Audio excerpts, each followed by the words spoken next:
Welcome back into the GSMC Sports Podcast. We're having a little bit of technical difficulties coming out of the gate there, but we are going to be diving right back in here. And for the first segment of the show, I want to discuss the Pittsburgh Steelers, who are preparing to start Justin Fields versus the Broncos in this upcoming Week 2 matchup, as Russell Wilson remains sidelined with a calf injury. Wilson won the starting job coming out of training camp over Justin Fields. This was a competition that went on for a few weeks. Both Wilson and Fields new to the Pittsburgh system, so ultimately they gave both players a little bit of an even starting ground, but ultimately I do feel like more than anything, this job sort of came down to the fact that Russell Wilson got there first. He signed there in free agency. There was a verbal agreement or understanding that he would be the starting quarterback for the Steelers this upcoming season. And then ultimately, Justin Fields just sort of fell into the lap of the Steelers. So ultimately, I think that, yes, it was a competition throughout, but Russell Wilson had that high ground all along because he was there first, and ultimately Fields didn't really do anything in preseason to be able to steal that from Russell Wilson, steal the starting job, that is. But ultimately, it was late in the week last week when Russell Wilson went down with a calf injury believed to be related to the calf injury that he was dealing with at the beginning of training camp. And he ended up being ruled out late last week for the Week 1 matchup against the Atlanta Falcons. Now, ultimately, Justin Fields plays that game, and ultimately, he was pretty good, all things considered. 17 of 23, 156 pass yards, 14 rushes, and 57 rushing yards. I thought that he did a good enough job of sort of orchestrating the offense, making the plays that he sort of needed to. A couple big-time explosive plays. The relationship between him and George Pickens seemed to be firing a little bit, although that might just be that Pickens is really ready to emerge this upcoming season as a star wide receiver. But Fields, yes, you would like to see him punch it in the end zone more often than they did, absolutely. They scored all 18 points off of field goals to be able to win this game against the Falcons, but the offense was able to move the ball up and down the field pretty well for the most part, and there were some other issues as well. There were just the negative plays in general with the Steelers definitely impacted their ability to actually punch it in. There were some penalties on the offensive line at costly moments, some big negative rush plays as well. So the offensive line is a unit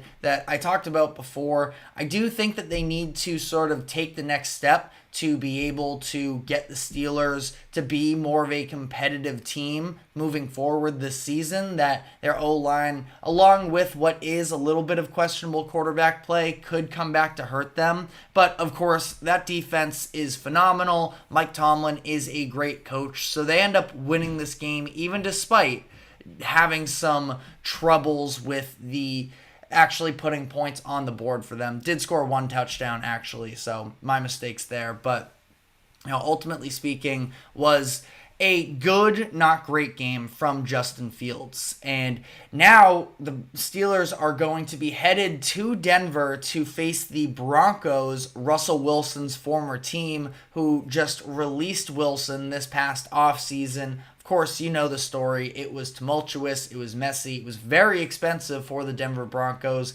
in this whole ordeal with Russell Wilson. But they ended up just cutting their losses, releasing Wilson, eating all of that dead cap money, and just trying to move on here, as it was clear that Russell Wilson and Sean Payton did not see eye to eye. Payton didn't like the way that Wilson was able to run the version of offense that he was hoping for. So again, Broncos sort of clean slate there, move on from him, and Wilson, of course, ends up with the Steelers. So this was a game on the schedule when it was first announced. Week 2, Russell Wilson revenge game against the Denver Broncos, but it appears that we are not going to get that, considering the fact that Mike Tomlin during the week said, quote, "We are planning as if Justin is going to be our quarterback," in reference to this upcoming week against the Broncos. Now, this could be coach speak a little bit in terms of just not trying to give away too much information to the media or their opponents.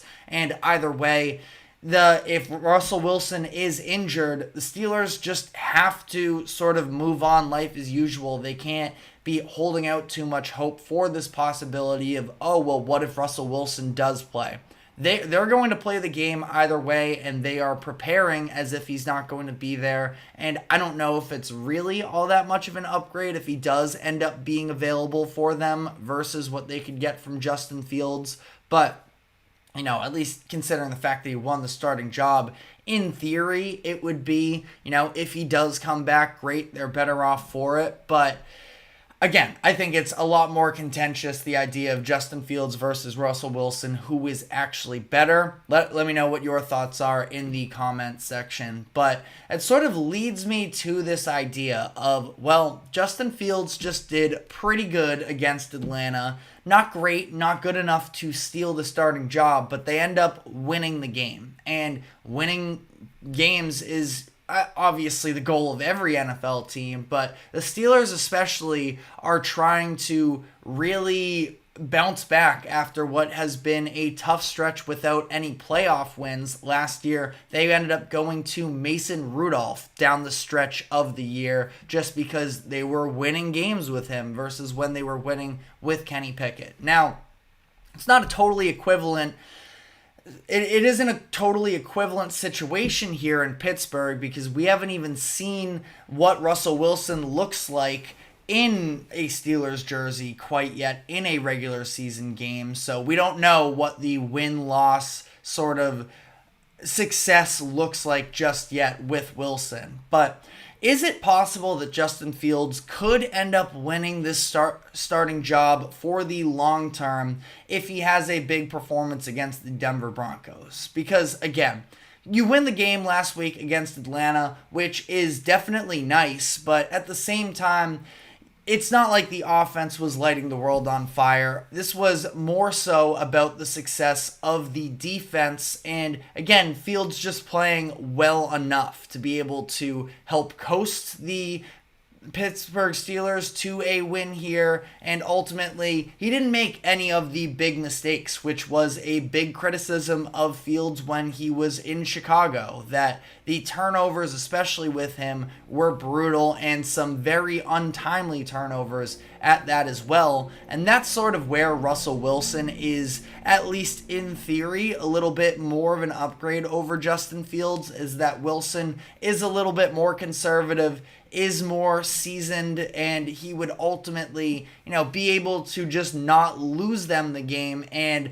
rely on this defense to be excellent. And that's kind of what it looked like with Fields under center in game 1. So is it possible that they could start to develop a winning groove? Again, wins and losses aren't a quarterback stat, so Fields, we can give him credit for the fact that they were able to stave off the Falcons and pull out this win, but he needs to be a little bit better.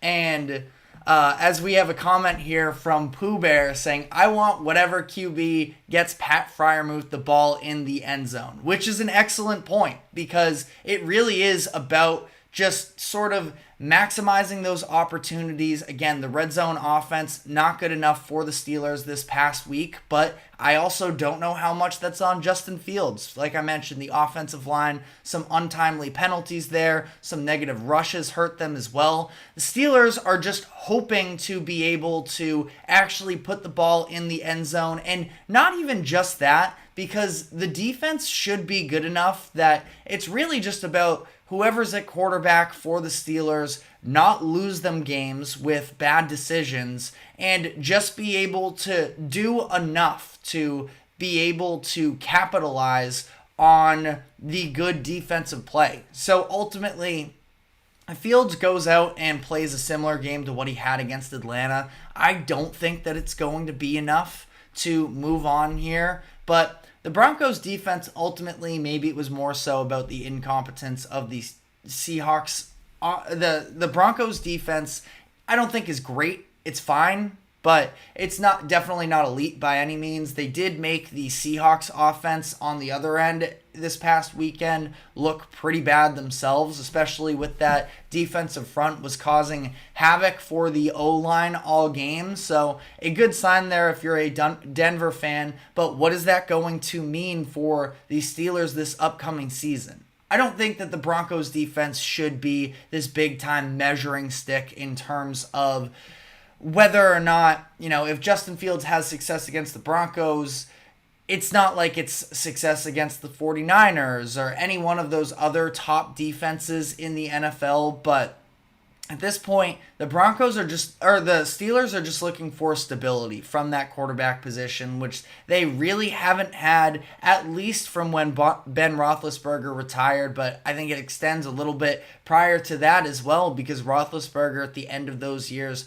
also was not the Hall of Fame version of himself either. And that's part of the reason why they haven't won a playoff game since 2016. So I think that Fields is going to have a huge game here to be able to sort of edge out Russell Wilson. I think that Wilson is going to be the starting quarterback ultimately when it comes into coming out of this game and headed into week 3. But that being said, it's on the table, and even if Russell Wilson does come back, I feel like it could be a little bit of a sketchy situation where from there, if he ends up losing a couple games, Steelers fans might be itching a little bit for Justin Fields instead.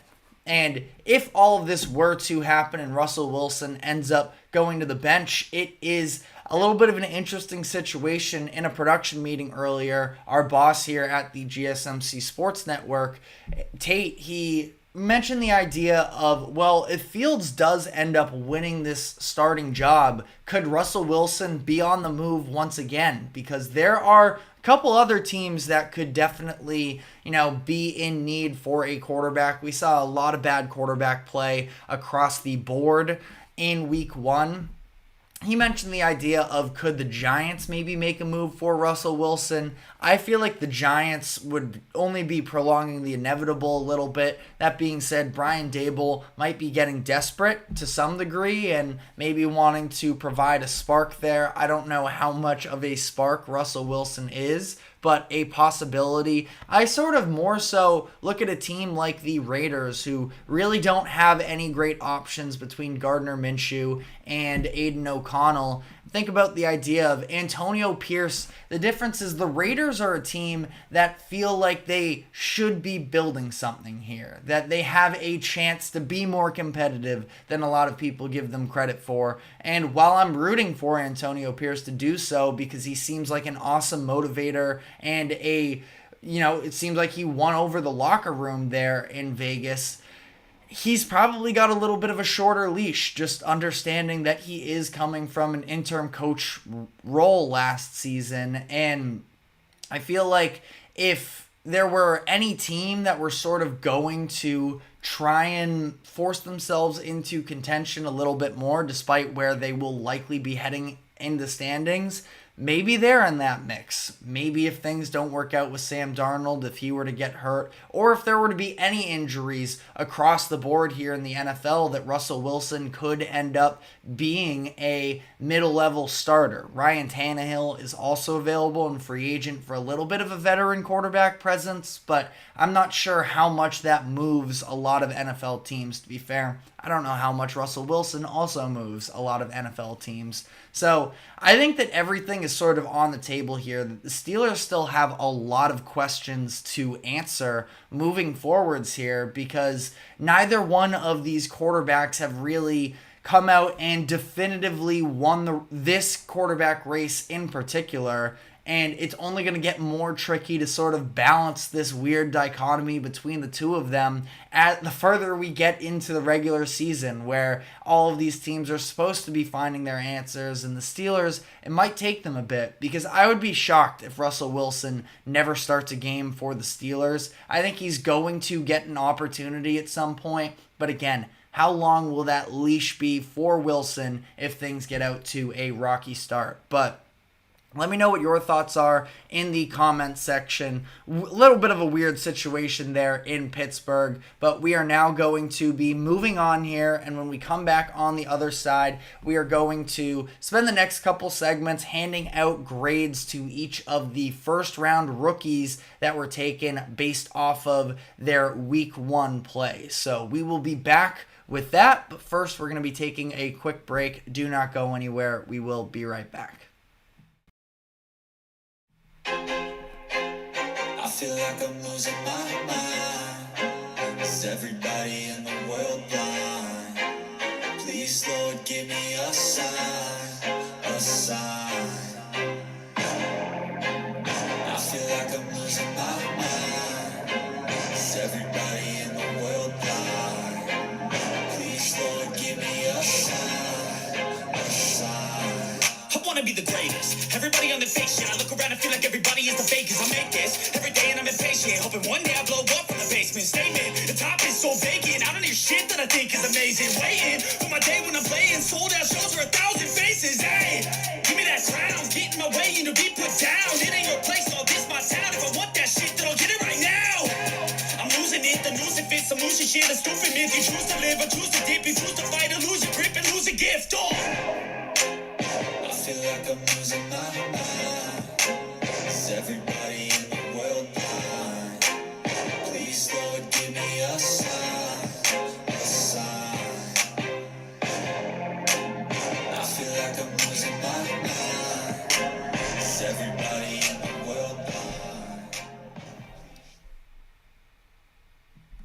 Welcome back into the GSMC Sports Podcast, as we're now going to go across the NFL as a whole, and we're going to be handing out grades to each of the first-round rookies that were selected in the 2024 draft. Now, of course, just as a reminder, this is based off of 1 week of play. It's not an indictment on who they are as a player as a whole, but with that being said, let's get into it. As first off, of course, we have Caleb Williams. And for the record, we're going to be doing this NFC first and then AFC, but had to start with Caleb Williams, who had a very tough game on his hands against the Tennessee Titans. That's a defense that definitely does have its share of talent, but for him to look the way that he did, the times that he did have space in front of him, just missing throws, bad decision making, specifically in regards to taking bad sacks, which was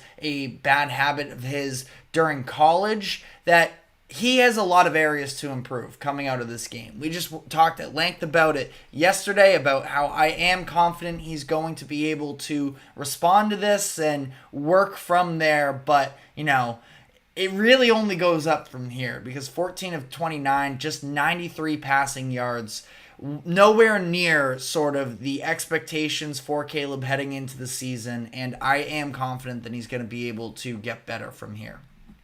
Jayden Daniels, the number 2 overall pick, I am giving him a B. I don't think I mentioned as well, Caleb Williams, giving him a D. Jayden Daniels is a B. Ultimately, a very solid debut for him. Now, it was nothing spectacular, but especially considering the fact, like we mentioned earlier in the show, there was a lot of bad quarterback play over this past weekend, and Jayden Daniels was not in that conversation. Ultimately, 17 of 24, 184 yards, added an additional 88 yards and 2 rushing touchdowns on the ground. That Jayden, yeah, I understand if you are a little bit of a skeptic on Jayden Daniels, he, in terms of being a passer, he didn't really give you a massive boat of confidence in that area. But either way, at least, again, considering how rough a lot of the NFL looked in the passing game anyways, Jayden Daniels showed that he is capable of being an NFL quarterback. And again,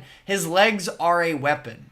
ultimately it's going to be, at least in my opinion, I'm going to need to see him sort of impress through the air as well. But those legs can move, man, and they add this different element to the Washington Commanders offense that is absolutely going to be utilized this year. Get down, avoid taking the hits. That's obviously the biggest thing with Jayden Daniels, but ultimately, I thought it was pretty good, pretty encouraging overall. And if you're a Jayden Daniels believer, this was sort of the baseline of what you should be hoping to get from him.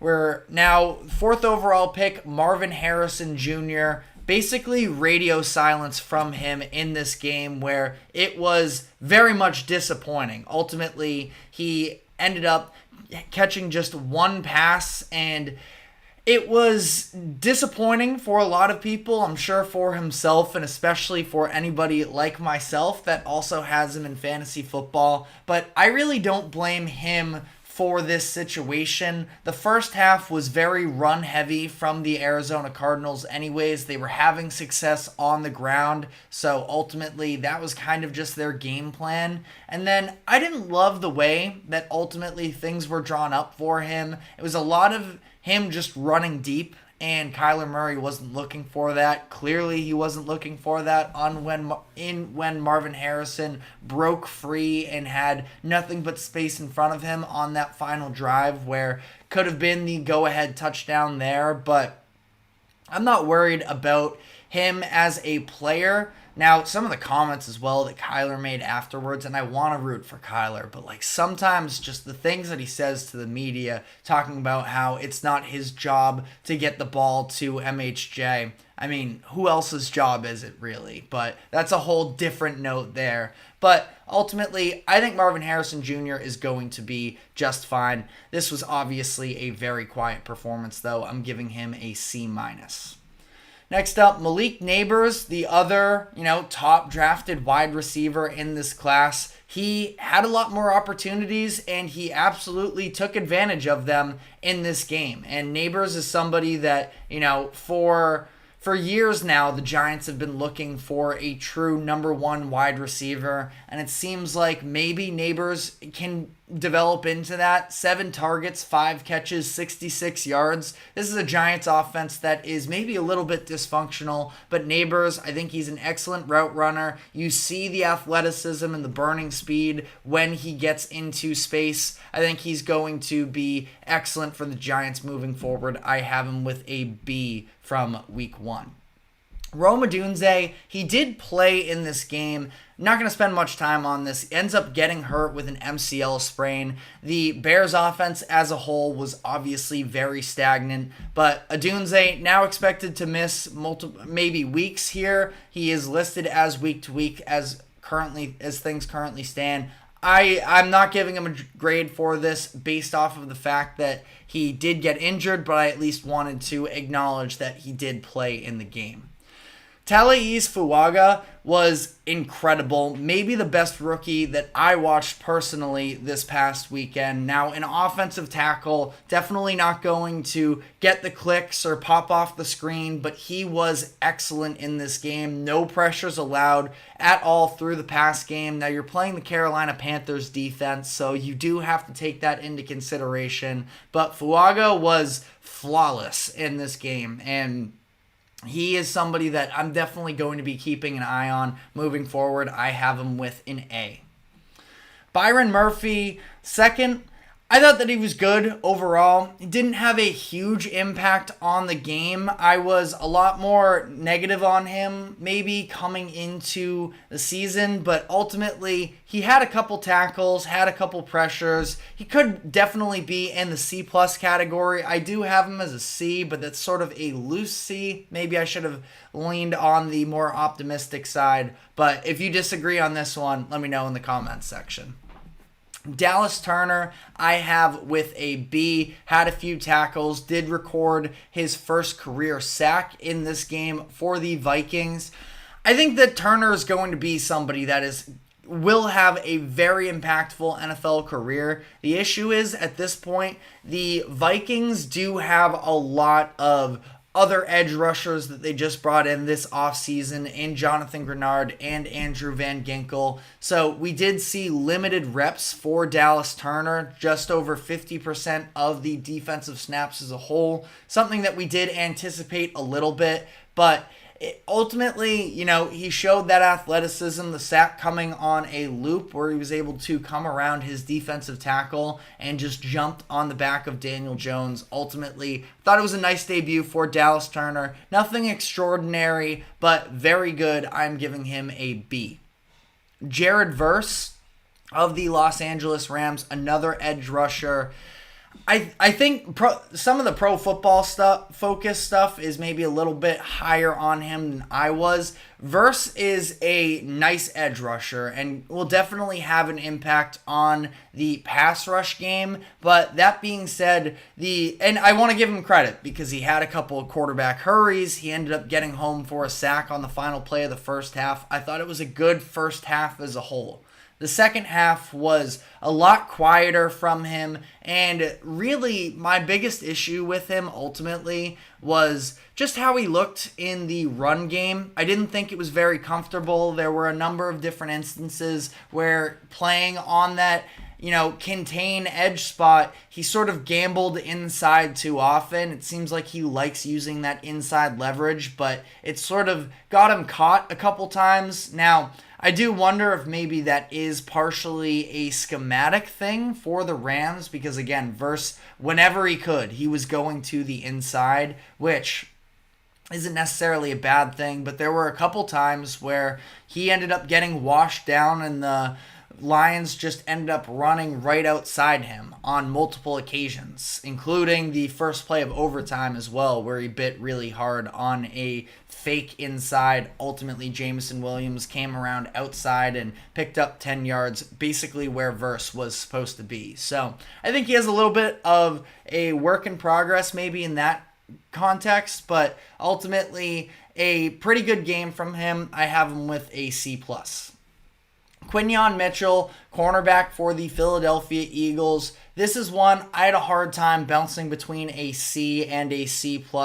Ultimately, Mitchell was targeted heavy in this game. Passed to 10 times, 5 catches allowed, 86 yards. Did have 2 pass deflections. Ultimately, it was a little bit of a mixed bag. Now, he didn't commit any plays too egregious. I don't believe allowed any touchdowns. So I maybe could have gone a little bit higher with Mitchell's grade here, but ultimately, not a bad debut. The fact that he got targeted 10 times, maybe makes you think that Jordan Love thought that he could take a little bit more advantage. 86 yards is somewhat significant, but ultimately, I just sort of marked it out as a standard cornerback game, and I did give him a C. Terrion Arnold, another cornerback, this time for the Detroit Lions. My favorite cornerback coming out of this draft, and I have him with a B-. Ultimately, I thought he was excellent in the first half. Second half was a little bit more rough at times. Had a couple pass interference calls against him in the end zone, which did somewhat hurt the Lions. Actually, one of the times, Rams sort of hurt themselves and ultimately didn't even end up scoring there. But I thought that Arnold, all things considered, the Rams' passing defense is good. He was matching up against Cooper Kupp a lot. Really, there was only one significant catch allowed, I thought, when he was in man-to-man against Cooper Kupp. He just got cooked a little bit there, but it's also Cooper Kupp, so there has to be some sense of leeway. Arnold definitely also benefited from the defensive line wreaking havoc, and ultimately, maybe if things were a little bit different there, we could have seen him get attacked more, but I am giving him a B- for this game. Jordan Morgan, offensive lineman for the Green Bay Packers. This is another one, maybe I went slightly too low on this. Morgan didn't start the game, but did end up getting 20-plus snaps, most of which coming at guard, where he took over for a little bit. And he was very solid in those instances. I gave him a C because I thought he was sort of in that average range, but ultimately pass blocking, he did a pretty good job as well. So you could talk me into a C+, but I do have him with a C in week 1. Graham Barton, the center for the Buccaneers, starting week 1 for them, won the job in training camp. Thought that it looked really good for the first couple drives. Then at times he got a little bit confused with some of the different stunts that the Washington defense was trying to throw at him. It seemed like mentally he was growing stronger as the game went on there. I thought he was good overall. Ultimately was not a liability on that offensive line whatsoever. Is going to face tougher defenses than Washington moving forward here, so we'll see. But I give him a B-. I thought he was very solid. Tyler Guyton, offensive tackle for the Dallas Cowboys. He had a tough matchup in front of him. That Browns defense and Myles Garrett especially lining up across from him a lot throughout the game. He ended up allowing a number of different pressures. He had some of the worst Pro Football Focus grades out of any offensive lineman in the league this past week. 42 PFF grade overall, which was the 5th lowest mark among all tackles, according to Pro Football Focus. And additionally, like I mentioned, very tough matchup against Myles Garrett and all of that Browns defense. So I do give him a little bit of a pass, but Guyton is somebody that I thought was a little bit raw coming out of college, and it's not like he screamed NFL ready with this game 1 performance. I do have him with a D+. Then Xavier Legette, final NFC rookie here, ultimately ended up being the leading receiver for the Carolina Panthers, but that's only saying so much because there wasn't a lot there. Thought that Legette had, a big play on one of the touchdown drives for the Panthers that ultimately, was able to connect with Bryce Young on a nice little rollout to the left for Bryce. Ended up picking up 20 yards or so. I give him a B-. I think that he can emerge as one of the top guys for this Panthers team, but it's also, there's just so much dysfunction on that Panthers offensive side of the ball anyways that it is a little bit difficult to fully evaluate a wide receiver like Legette. But let me know what your thoughts are in the comment section. That was the NFC side of things, and now we are going to be moving on to the AFC first round rookies. But before we do so, we do have to take a quick break. Stick with us. We will be right back. Looking for your daily fix of sports talk without having to pay for it? GSMC Sports Network is available on YouTube. Just search GSMC Sports Network. Get your fix of daily sports talk shows on YouTube, absolutely free. NFL, college football, NBA, MLB, MMA, UFC, fantasy football, and so much more. GSMC Sports Network has shows running all day long, with new sports shows starting every 2 hours. Just like on your favorite cable sports channel, except GSMC Sports Network is absolutely free. Just search GSMC Sports Network on YouTube to catch one of your new favorite shows, like the GSMC College Football Podcast, Chip Shot Football Podcast, Hoops and Heels Women's Sports Podcast, GSMC Basketball Podcast, and so many more. Check it out for yourself. GSMC Sports Network, now available on YouTube absolutely free. Search GSMC Sports Network on YouTube right now. Welcome back into the GSMC Sports Podcast. We just talked about the NFL rookies from the NFC. Now we're going to look on the other side of the league and break down the top AFC performers out of rookies. Starting off the bat here, Joe Alt of the LA Chargers. I thought that he looked very good in this game, all things considered. He wasn't perfect necessarily. Definitely has to be better in the run game, but all things considered, offensive, playing that right tackle spot, he was matched up against a couple big-time defensive presences in Max Crosby and Christian Wilkins, and he held his own, didn't allow any pressures. I think that that's probably, obviously, Jim Harbaugh is going to want to establish the run game more, so maybe he internally feels a little bit differently, but I also think, one of the biggest things for the Chargers right now is just being able to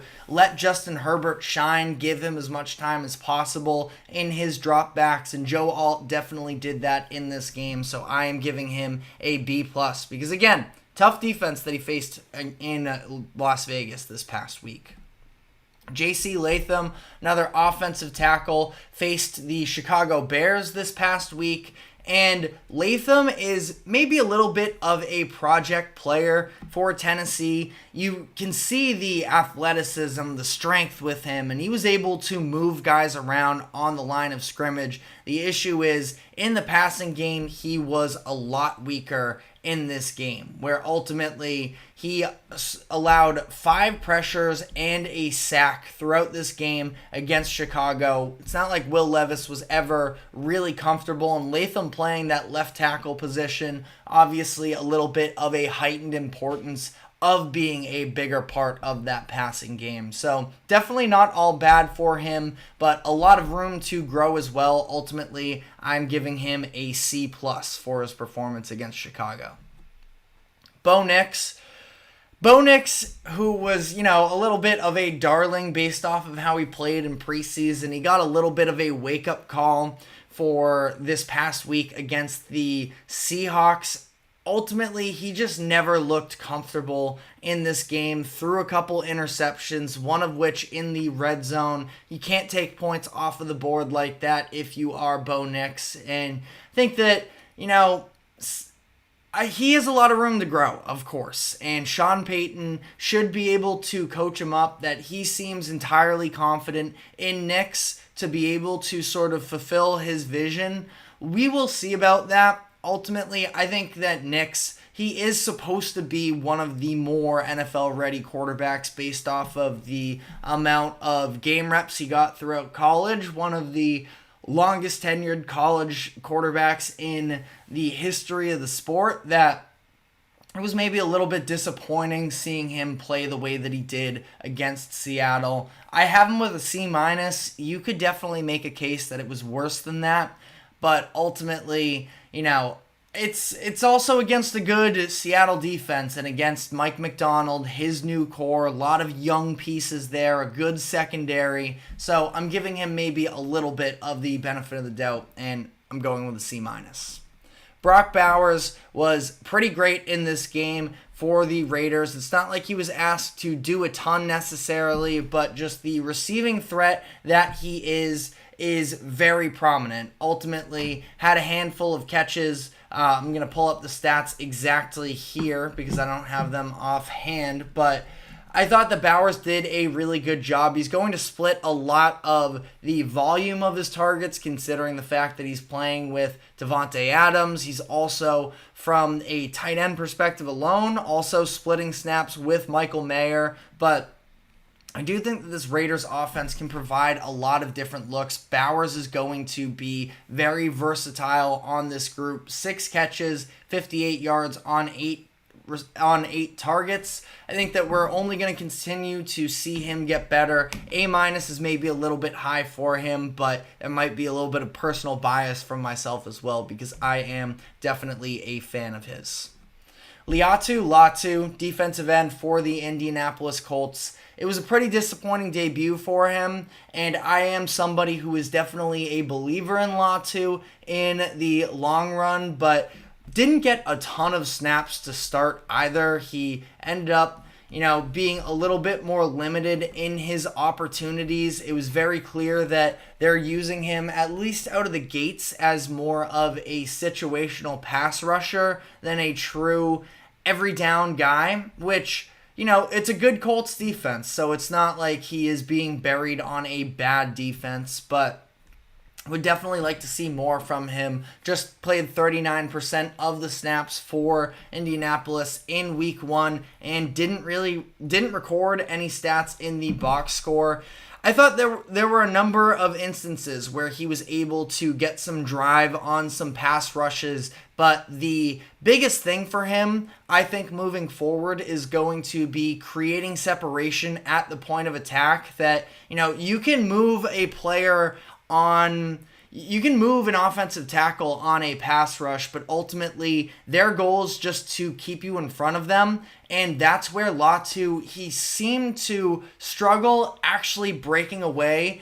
And there were some times where he was in the space of CJ Stroud, but ultimately never able to fully impact the play. There was the first play that he had, that at least that I noticed him, was that 3rd and long on the first Houston drive, and ultimately he made some momentum of driving into the backfield a little bit, but Stroud scrambled away. He ends up getting knocked over, hitting the turf, and that was kind of the closest that he got to actually sacking Stroud for the entire game. So Latu, not somebody I'm out on, but maybe my expectations were a little bit too high in terms of what type of day one impact he could have for this Colts defense that, again, has a lot of talent overall. So we'll see. Again, clearly the fact that they do not seem to trust him in the run game is something to keep an eye on as well. Was not in for any of the red zone possessions for the Colts either.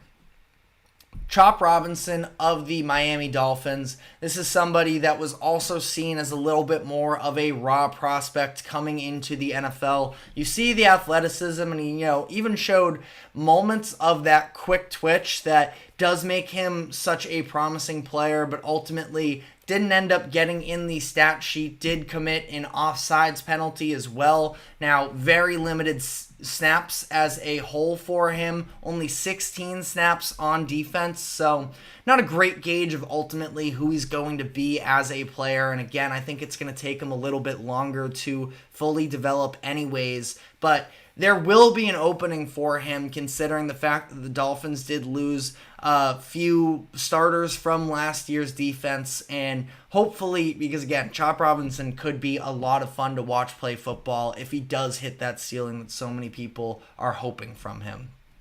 Brian Thomas Jr. of the Jacksonville Jaguars, somebody that I thought was flying a little bit under the radar during the draft. Yes, Malik Nabers and Marvin Harrison Jr.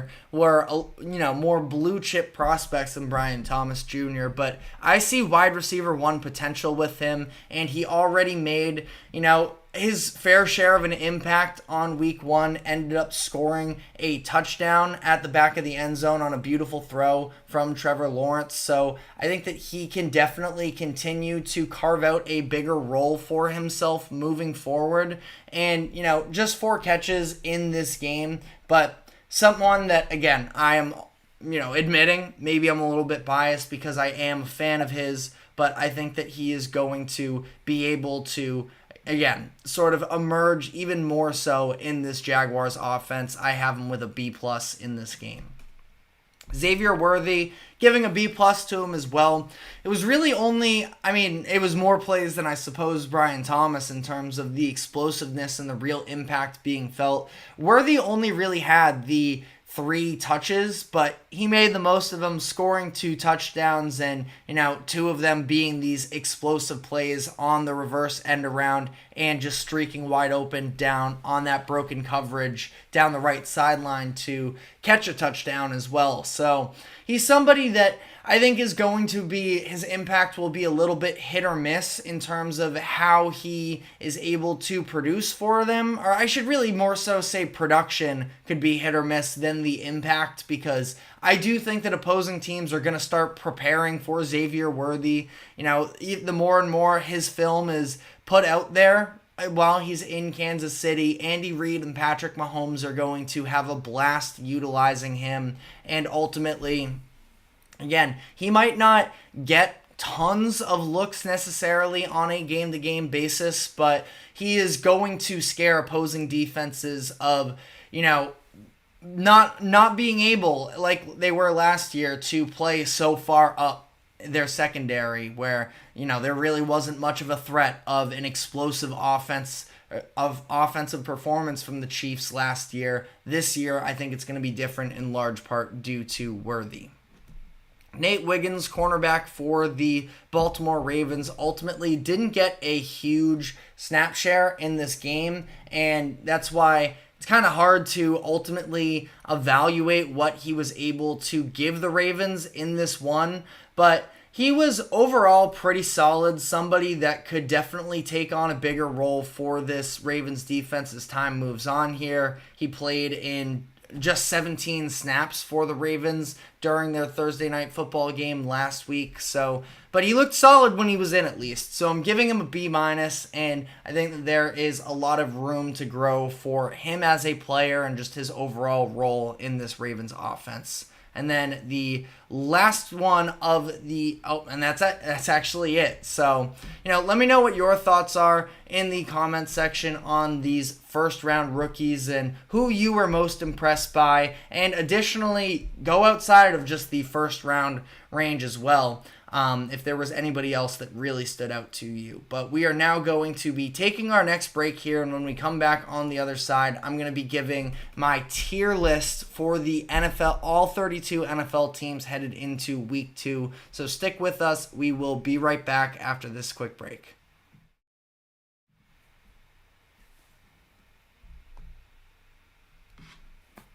For the best and latest podcasts available anywhere, go to the podcast app on your cell phone and type in GSMC to access free content-rich podcasts on health and wellness, book reviews, sports, entertainment, relationships, social media, movies, technology, finance, and even weird news. Subscribe and download the GSMC Podcast Network's family of shows, available everywhere podcasts are found.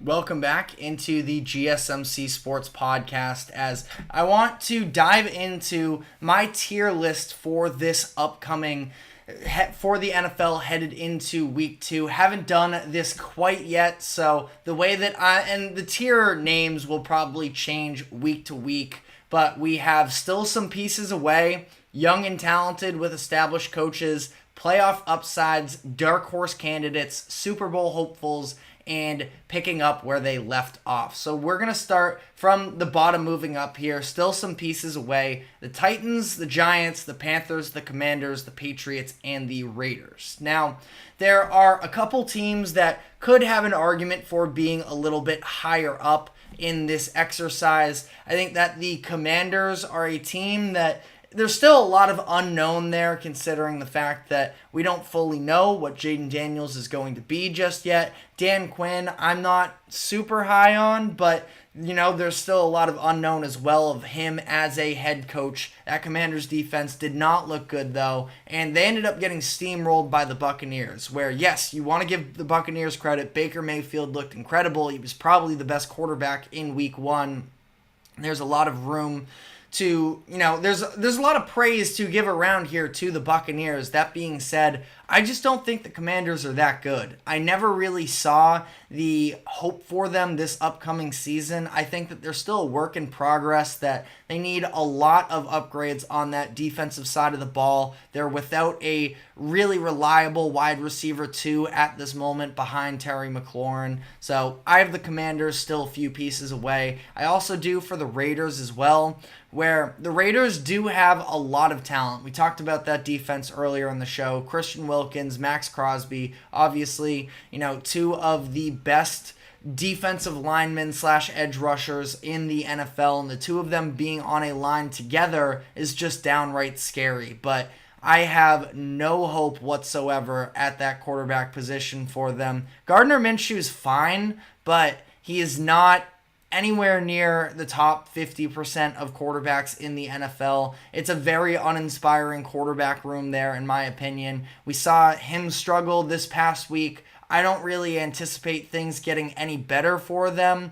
But, so, again, I'm rooting for Antonio Pierce there as well, but I do think that they are going to be towards the bottom of the NFL this upcoming season. Young and talented with established coaches, the Vikings, the Broncos, and the Chargers. Now, I think that these teams can surprise people. And the first thing I sort of want to hit on here is I do have the Vikings in this category. Kevin O'Connell has not been a super established coach, but I think that he's on the cusp of that. I think he's a great coach. I think he's a great offensive mind. And I think that this offense is going to be able to overachieve some. Their offensive line isn't great, but they have an excellent blindside tackle in Christian Darrisaw. I really don't think that they're one of the worst groups in the league in terms of offensive lines, that if they can hold up, they just added Aaron Jones and Sam Darnold. Yeah, he's not extremely inspiring,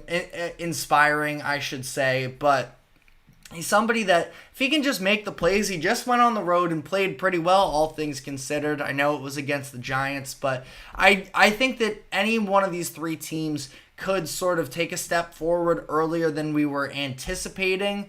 The Broncos didn't look great this past week, but they do have some interesting pieces there. The Broncos could have an argument to be lower on this list, but I also think that offense with Sean Payton and Bo Nix could be a little bit more competitive than people are anticipating. And then Jim Harbaugh and the Chargers. A lot of people are very much on the Chargers for taking a huge step forward. I don't think they're a playoff team, truthfully. I would be surprised if they end up being that. If they do, I already have a tremendous amount of respect for Jim Harbaugh, so I suppose it wouldn't be the biggest surprise in the world, but definitely nothing that I am banking on.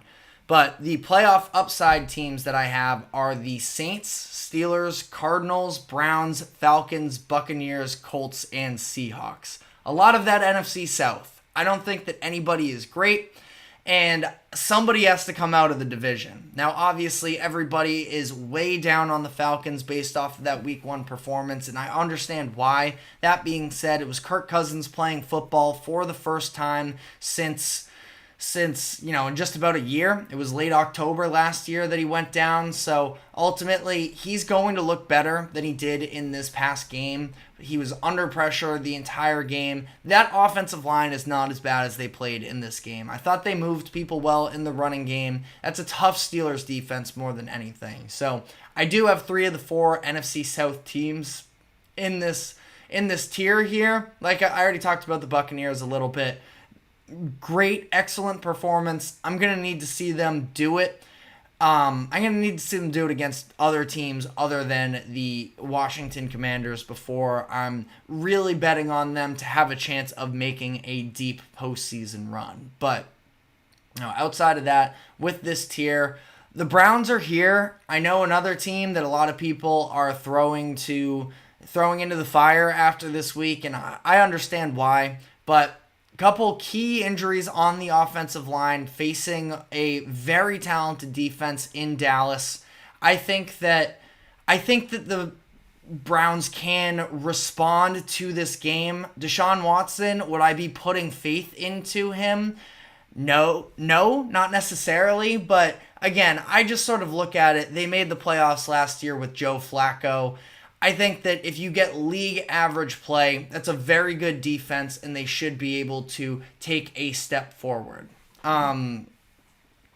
We have a comment here from Shaquille Pope saying, if your list Bears are not good, they 4 or 5 team. Not totally sure what we're meaning there, but that does bring me on to the dark horse candidates, where I do have the Bears in there. It's the Bears, Dolphins, Jets, Rams, Jaguars, Bills, Bengals, and Cowboys. And for these teams, I think they are, not shoo-ins for the playoffs by any means, but could make playoffs and could make some noise from there. And I have the Bears. I understand that the offense looked a bit disastrous and disjointed week 1. Caleb Williams making his NFL debut. I think that they can clean that up, and I am a huge believer in that defense, in Matt Eberflus, and the overall foundation of that team. So I think that they can sort of climb their way up here. Again, I'm not even guaranteeing that they make the playoffs this upcoming season. I did predict them as a 10-win team to make the playoffs, so that's kind of where I'm leaning with them. And if that's the worst you're going to get from Caleb Williams this upcoming season, I think that you're in a pretty good position, because I don't anticipate him throwing for less than 100 games in a full game again this upcoming season. But Other teams on this list as well. I mean, the Cowboys obviously dominated the Browns in week 1.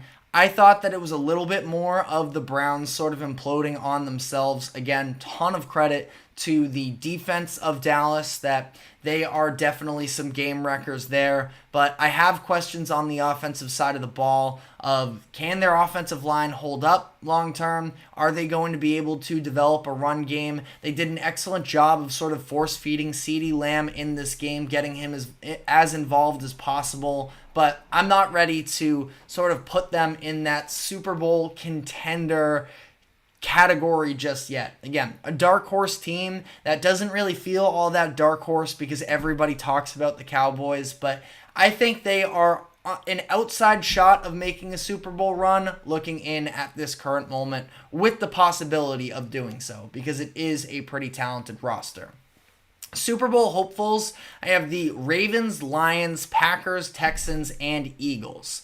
It was hard to sort of not put some of these teams higher, but I think that all of them showed some flaws in week 1 / just are probably, we're just waiting for them to establish themselves a little bit more. None of them have had extensive playoff success in their current iterations. I suppose the closest, I don't think you could really get there with any of these teams, honestly. I mean, the Eagles obviously make the Super Bowl a couple years ago, but there are still some question marks with that defense. The Texans, still a team that's relying on a lot of youth. We need to see what a sophomore season of CJ Stroud looks like with all the film on him. He looked good, not great in week 1. A bad red zone interception. Could have had a couple other interceptions if some penalties were called a different way. So I think that they have some room to grow. The Packers, they're Super Bowl hopefuls. You could put them in dark horse candidates because of the fact that Jordan Love is now injured for a few weeks, and they could find themselves in a little bit of a hole moving forwards here. But I think that when fully healthy, they are competitive and on par with the rest of these teams in the category. Lions end up winning the game. Was a little bit scarier than it had to be, especially considering the fact that the Rams were dealing with so many injuries and it did take an overtime win there. But that being said, a very talented roster there, and they're hoping that they can pull off similar success. A pretty favorable schedule this upcoming season, in my opinion, outside of the division games. And then the Ravens, debatably the best team in the NFL last year. I know they obviously lose to the Chiefs, but on paper talent, they were excellent. Now they lose Mike McDonald on the defensive side of the ball, lose a couple other key assistants along with that, new starters on the offensive line.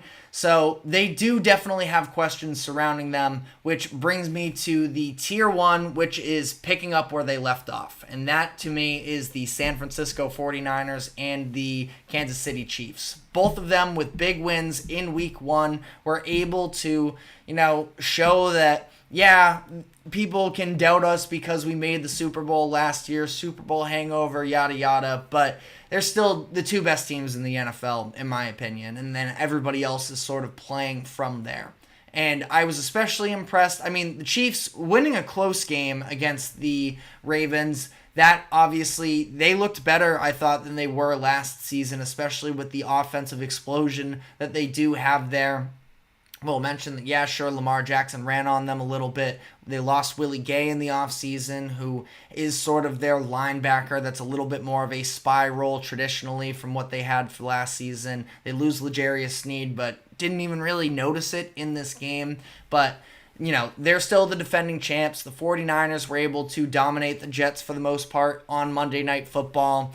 And I think that, they were dealing with a lot of noise this past offseason. Brandon Ayuk and Trent Williams' contract holdouts for a while, but they looked excellent once again. And their defense is only going to get better once Dre Greenlaw comes back, once Talanoa Hufanga sort of starts to work himself back into the swing of things a little bit more. Former All-Pro safety that suffered a season-ending injury last year, that he was good, but there's another level that he can go from what he has shown so far. So this is where we're at heading into week 2. Let me know what your criticisms are Of course, you're not going to have a perfect list like this, but I do feel pretty good about the way that these teams are grouped. But let me know what you agree with, disagree with in the comments section, as we're now going to head into our final segment of the day, where we will be reacting to the news that was announced this past weekend. We've had so much this week that, it's been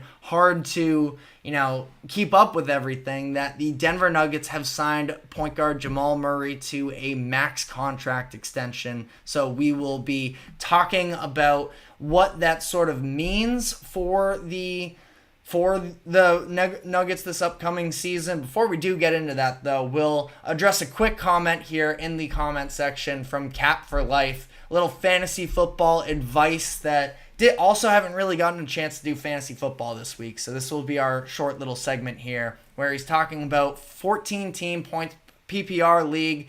It looks like Josh Allen, Josh Jacobs, Devin Achane, Rashee Rice, Michael Pittman, Trey McBride need a flex option between Khalil Shakir, Keon Coleman, Trey Benson, Tank Bigsby, Colby Parkinson, Greg Dortch, or Jeff Wilson. Do I go after Zeke or Zach Moss or Zamir White? And then he also has a trade here. Throwing a lot at me here, but appreciate the comments here. I think out of your flex options that you just listed, I don't have the schedules for this upcoming week in front of me, but Khalil Shakir able to score this past weekend. We've definitely seen a continued relationship building there between Josh Allen and Shakir. Josh Allen, the fact of the matter is the rushing yards are excellent and he's more than capable of doing it. It's not super sustainable, so I do like Khalil Shakir a lot. I want to say they're facing the Dolphins this upcoming week on Thursday Night Football. So I think that's probably a pretty solid option to go with. And then he has another question here. Would you trade Rice and Coleman for Devontae Smith and Zach Moss?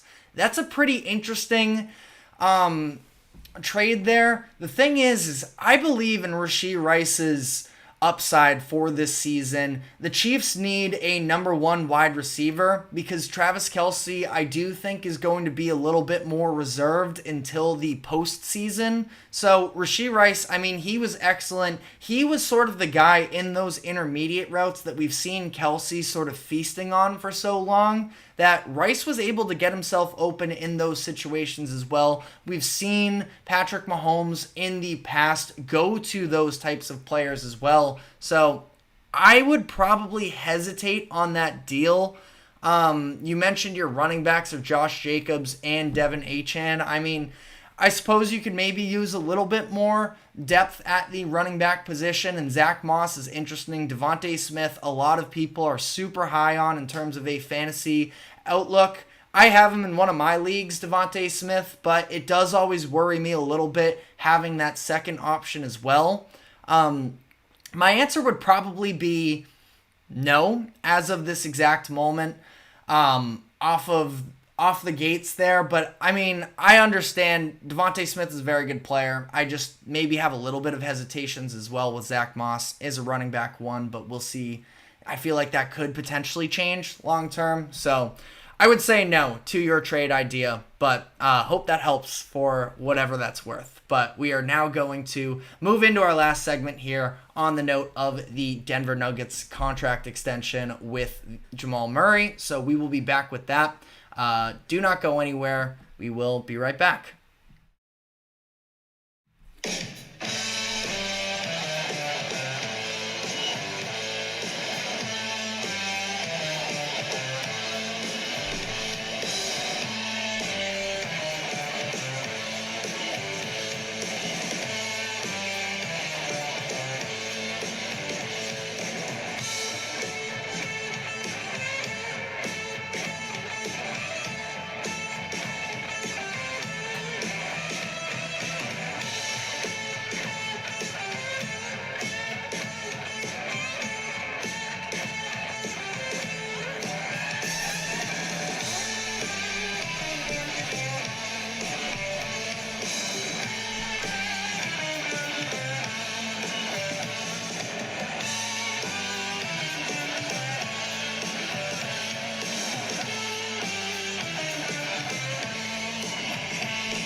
Welcome back into the GSMC Sports Podcast for our final segment of the day, where over the weekend, and we've been taking a couple days to get to it, but over the weekend, the Denver Nuggets and point guard Jamal Murray agreed to a max contract extension, 4 years for $208 million.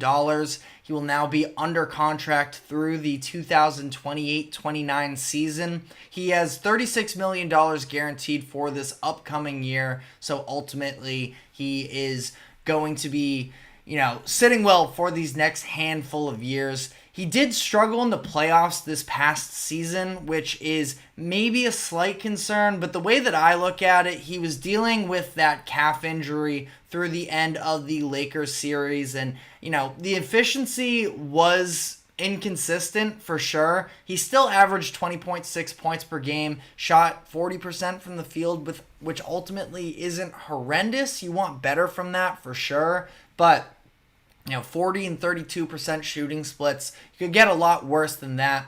And I thought that he helped himself out with some big time clutch moments for them, the game winners in game 2 and game 5 of that Lakers series. He also, had 14 points in the fourth quarter of that game 2 matchup as well. So it definitely, wasn't all bad for him, but I did think it was a bit of inconsistency, in that being the most recent thing that we saw. Maybe makes you hesitate a little bit, but at the end of the day, I think this is a little bit of a no-brainer deal for the Nuggets, who have seen a lot of players from that 2023 championship team already leave throughout these past couple seasons, and, they are definitely lacking the depth that it seemed like they so convincingly had for a while there. Now, again, Murray, you feel like you wish that he could sort of take his game, and he can take his game to another level. I guess I'm just being too critical of this past year's playoff run, but, it was kind of just the Jokic show for a lot of the playoffs this past couple year, and it seemed like, when Murray was trying to run the offense as much, it wasn't really getting these same results. That being said, we saw Jamal Murray and Nikola Jokic display that they are one of, if not the best two-man game in the NBA, especially during that 2023 playoffs. And unfortunately for Murray, injuries have been a pretty significant storyline of his career up to this point. But I think he's going to, hopefully at this point, settle in. And this is somebody that somehow has not made an all-star team. Ultimately, when you go through the numbers and you actually look at the race for these all-star teams, that there is, not really a case for him to have made it any of these years, but he is at least an all-star caliber talent that maybe has, been on the short end of the stick, considering the fact that he plays in the Western Conference, and it can be just so hard to actually come away with one of those highly coveted all-star spots in the Western Conference. But again, him and Jokic are two of the top. I don't really want, I'd say off the top of my head, Jamal Murray is at least a top 30 player in the league.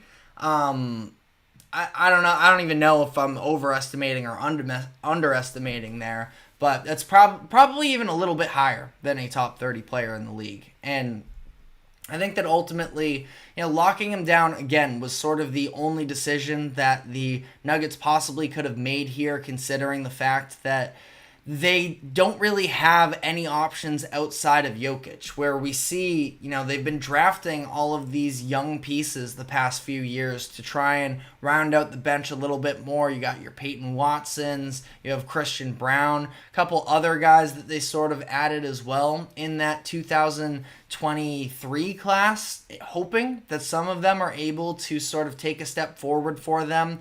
But none of those players have really shown much of an ability to actually have the ball in their hands, creating for themselves and others, and making decisions like that. It's Jamal Murray and Nikola Jokic, and that's what you're going to have to live and die by to some degree anyways. Now, Michael Porter Jr. is definitely in that mix as well. Not somebody that I would say traditionally, you feel great about running an offense through, but he is, probably, if not the best third option in the league, one of. He was unbelievable during that Lakers series. Very much less so against the Timberwolves. What I'll say to that as well, and I don't want to get into it too much, but Michael Porter Jr., at least from what we know as the public, was dealing with a ton of different noise from a family personal perspective that you can sort of look on your own. So not to make an excuse for him, but he was excellent in the first round. One of the best, for whatever this is worth, a pretty niche category here, but one of the best performances from a third star throughout a series, at least as long as I've been watching basketball. So I think that, the Nuggets are still going to be in relevancy for the next handful of years as long as Jokic is there. We've seen even when Murray and Porter did miss the entire year, the Nuggets were the 5 seed and Jokic ended up winning an MVP. So they're not going anywhere anytime soon, but they seemed like this untouchable team that was positioned very well to become sort of the next dynasty headed into this past year, and ultimately they ran into a team in Minnesota that was kind of constructed solely to beat them, where they were so big in terms of having Karl Anthony Towns and Rudy Gobert playing alongside one another. Naz Reid, another very effective offensive player as a 7-footer coming off of the bench as well. So the Nuggets, disappointing loss, sure. But that being said, we just saw Jokic and the fire and the talent that he has, when he played in the Olympics just about a month or so ago, that, the Nuggets aren't going anywhere. And you can definitely rip them to some degree for the lack of success that they had during this past year's playoffs, but it's not something that I anticipate is going to be an issue for them on a regular basis, and Jamal Murray is going to be at the epicenter of that as well, because again, you can't just have one guy doing everything. And ultimately, I think that kind of what hurt the Nuggets last year as well is the fact that they were crashing the paint so heavily when they faced off when the Nuggets and the Timberwolves were facing off in the playoffs. I thought that the Timberwolves were really trying to make it an emphasis of, we're going to throw multiple bodies at Jokic whenever he hits the paint, that they're going to need somebody like Jamal Murray on the perimeter to be able to keep opposing defenses honest. And the issue is they need more than just him. It's him and Michael Porter Jr., who are sort of those other two guys, because Aaron Gordon, he sort of lives off, and Aaron Gordon's a good player, but he sort of lives off of those backdoor cuts and Jokic feeding him that way, that he's not really spacing out any opposing teams, even though, he had a couple 3-point shooting moments in that Minnesota series, but, specifically the one I'm thinking of came in a blowout loss to Minnesota against Minnesota in Game 2, I believe is what I'm thinking of. But what are those other supplementary pieces that are going to be able to be prominent forces for them? Can we see Peyton Watson or Christian Brown end up, having a more reliable 3-point shot? Somebody that I'm kind of keeping an eye on that, it's probably a nothing comment, but you look at a Hunter Tyson, who they drafted in the second round a couple years ago. He was an excellent shooter in college at Clemson. He was excellent in what we've seen from him, especially in that first summer league from a 3-point shooting perspective. So there are players that, could potentially find their way into the rotation. Tyson, it's the consistency with the shot, and it's also, can you not be a defensive liability? It's a lot to ask, but ultimately, I think that the Nuggets have just as good of a chance as anybody to come out of the West next season.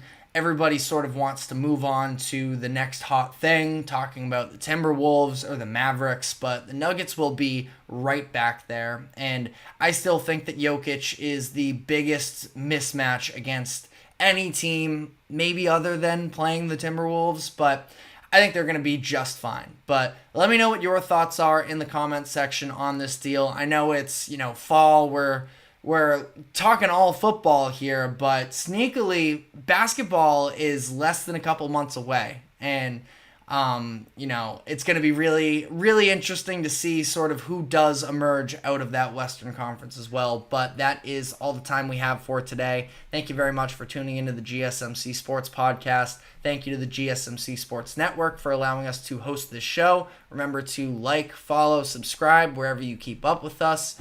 Be sure to check us out on social media as well for more exclusive short content, and we will be back tomorrow afternoon, same time as always, at 2 o'clock p.m. Eastern. We will see you then. Take care.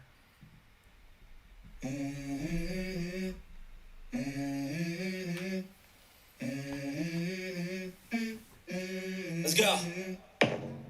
I wake up to a little bit of drool on my pillow, feel like it's gonna be a bad day. Yeah, I'm tired of shit, and the coffee ain't hit yet, damn, ain't that great.